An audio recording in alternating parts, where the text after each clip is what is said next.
Selamat datang di channel YouTube Borin Vlog. Di kesempatan ini saya akan mengulas mengenai kisah legenda asal-usul dari Sungai Waisemaka. Sungai Waisemaka yang ada di Kabupaten Lampung Barat dan juga Kabupaten Tanggamus di Provinsi Lampung. Bagaimana kisahnya? Silakan disimak berikut ini. Alkisah pada zaman dahulu kala, di wilayah Tanggamus Lampung, tepatnya di Waisemaka, terdapat sebuah kerajaan, yaitu Kerajaan Siluman. Dan menurut kepercayaan nenek moyang, pusaran air di sungai biasanya dihuni oleh bangsa siluman. Dan hal tersebut terjadi juga di Sungai Waisemaka, yang mana konon bangsa siluman di sana memiliki tubuh yang gagah seperti manusia. Selain itu, mereka juga memiliki pemimpin yang dipilih dari bangsa mereka. Ya, bangsa siluman juga memiliki aktivitas seperti manusia. Mereka tidur, makan, dan juga bekerja layaknya manusia. Mereka juga mencari nafkah dengan cara-cara yang dilakukan oleh manusia, misalnya dengan berdagang, bertani, dan juga berlayar. Dan pada suatu hari, beberapa di antara bangsa siluman dari Waisemaka hendak pergi berdagang. Mereka pun melewati Sungai Waisemaka agar dapat melayarkan kapal besar yang mereka gunakan untuk berdagang. Kala itu, mereka hendak berdagang ke negeri Cina.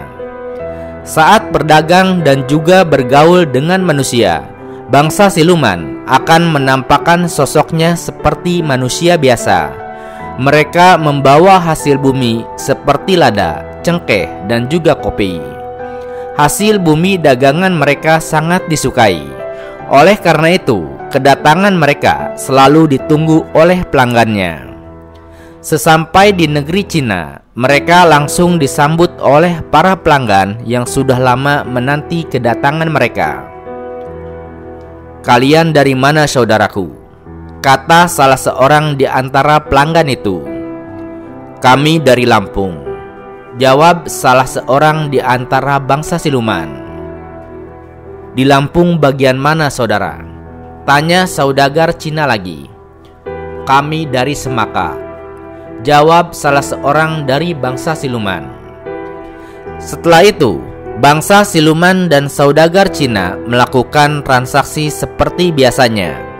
Setelah barang dagangannya habis, bangsa siluman itu pun kembali pulang ke Semaka. Dan pada suatu hari, bangsa siluman tidak datang ke negeri Cina. Pedagang Cina yang biasa menjadi pelanggan dari bangsa siluman telah lama menunggu. Akan tetapi, para bangsa siluman yang mereka tunggu tak kunjung datang kembali.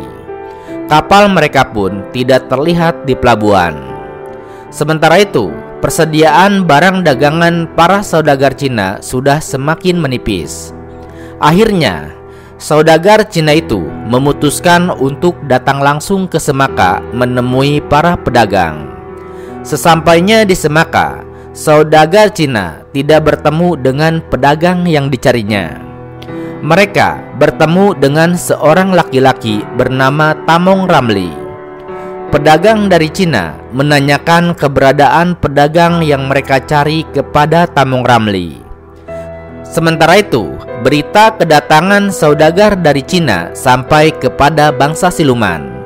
Mereka kemudian mencari cara untuk menemui para pedagang dari Cina tersebut. Orang-orang di kampung itu tidak pernah mengetahui bahwa ada orang kampung mereka yang berdagang sampai ke negeri Cina. Rupanya, selama ini bangsa siluman itu hanya menunjukkan wujud manusianya saat melakukan perdagangan ke negeri Cina. Akhirnya, pemimpin bangsa siluman itu menemui Tamong Ramli. "Tamong, apakah pedagang dari Cina itu telah menemuimu?" tanya salah seorang dari bangsa siluman. "Ya, mereka mencari pedagang dari Semaka yang menjadi langganan mereka. Tapi saya tidak tahu. Saya rasa tidak ada pedagang di sini yang berlayar sampai ke Cina," jawab Tamong Ramli. "Maaf Tamong," kata pemimpin bangsa siluman. kamilah pedagang yang dicari oleh mereka. Ujarnya lebih lanjut. Tamong Ramli akhirnya mempertemukan bangsa siluman tersebut dengan saudagar Cina. Bangsa siluman sangat gembira. Mereka merasa Tamong Ramli telah berjasa mempertemukan mereka dengan saudagar dari Cina. Para siluman itu akhirnya mengangkat Tamong Ramli sebagai saudagar mereka. Sejak saat itu, bangsa siluman selalu membantu Tamong Ramli. Dan pada suatu hari, Tamong Ramli mengadakan pesta di rumahnya. Agar pesta lebih meriah, Tamong Ramli meminta bangsa siluman untuk mencarikan sebuah canang. Bangsa siluman pun meminjamkan canang emas yang mereka miliki kepada Tamong Ramli. Setelah pesta Tamong Ramli usai, bangsa siluman meminta kembali canang itu kepada Tamong Ramli.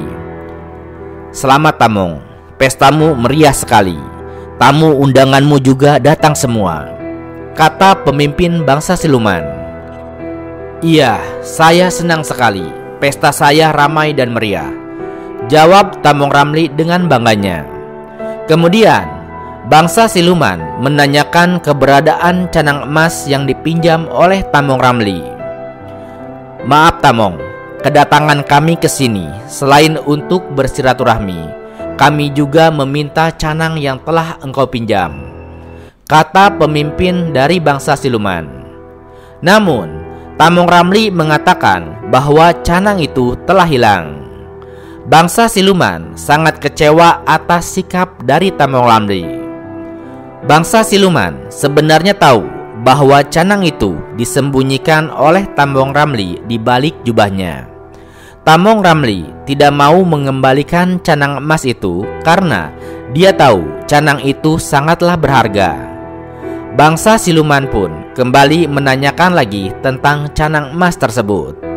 Beberapa kali ditanyakan, jawaban Tamong Ramli tetaplah sama, canang itu telah hilang. Bangsa siluman sangat kecewa dengan sikap Tamong Ramli. Mereka sebenarnya tahu Tamong Ramli telah berbohong. Akhirnya bangsa siluman menyanyikan lagu untuk menyindir Tamong Ramli. "Sardidit berak duit posor ni bebai, ngandung sardidit lebar, duit pusarnya wanita mengandung," kata siluman sambil menunjuk ke arah perut Tamong Ramli. Secara tidak langsung, bangsa siluman telah mengatakan bahwa mereka melihat canang itu di balik baju Tamong Ramli. Canang itu membuat perut Tamong Ramli besar seperti orang yang sedang mengandung. Tamong Ramli pun terus saja mengelak. Akhirnya bangsa siluman itu pun murka. "Putus hubungan persaudaraan kita," kata mereka kepada Tamong Ramli. Bangsa siluman pun pulang ke hulu Sungai Semaka. Sejak saat itu, bangsa siluman dan manusia tidak bersahabat lagi. Manusia dan siluman menjalani kehidupan mereka masing-masing. Terkadang, jika mereka terusik, maka bangsa siluman dapat menyerang manusia yang mengusik wilayahnya, terutama di Sungai Wai Semaka, yang mana kebanyakan bangsa siluman menjadi buaya penunggu Sungai Wai Semaka. Maka tidak heran jika sampai saat ini di Sungai Wai Semaka banyak terdapat buaya, dan konon sejumlah di antaranya adalah buaya siluman. Itulah kisah legenda dari Sungai Wai Semaka. Dan terlepas dari kisah legendanya, faktanya Wai Semaka adalah sungai yang berada di ujung selatan Pulau Sumatera. Wai Semaka terletak di bagian barat Lampung. Sungai Wai Semaka meliputi wilayah Kabupaten Lampung Barat dan juga Kabupaten Tanggamus di Provinsi Lampung. Sungai ini berhulu di lereng Gunung Pesagi, tepatnya di sekitar Liwa di Kabupaten Lampung Barat, dan kemudian mengalir ke arah tenggara melewati wilayah Semaka di Kabupaten Tanggamus hingga bermuara di Teluk Semaka. Wai Semaka, aliran sungai besar yang memiliki lebar sungai sekitar 20 meter dan panjang sungai sekitar 220 km, serta memiliki debit air meningkat dan besar ketika musim hujan tiba. Air Wai Semaka bersumber dari Wai Tipon dan juga Gunung Pesagi di Kabupaten Lampung Barat di Provinsi Lampung sejak dahulu kala. Nah, itulah sebuah kisah legenda dari Sungai Wai Semaka, juga terkait dengan kenapa banyak buaya yang kini ada di Sungai Wai Semaka. Terima kasih sudah menyimak kisah ini di channel YouTube Borin Vlog. Di channel ini Anda juga bisa menyimak berbagai kisah legenda lainnya, baik itu terkait dengan asal-usul sungai maupun asal-usul gunung, baik itu yang ada di Lampung maupun berbagai wilayah Indonesia. Terima kasih atas perhatiannya dan sampai jumpa di cerita lainnya.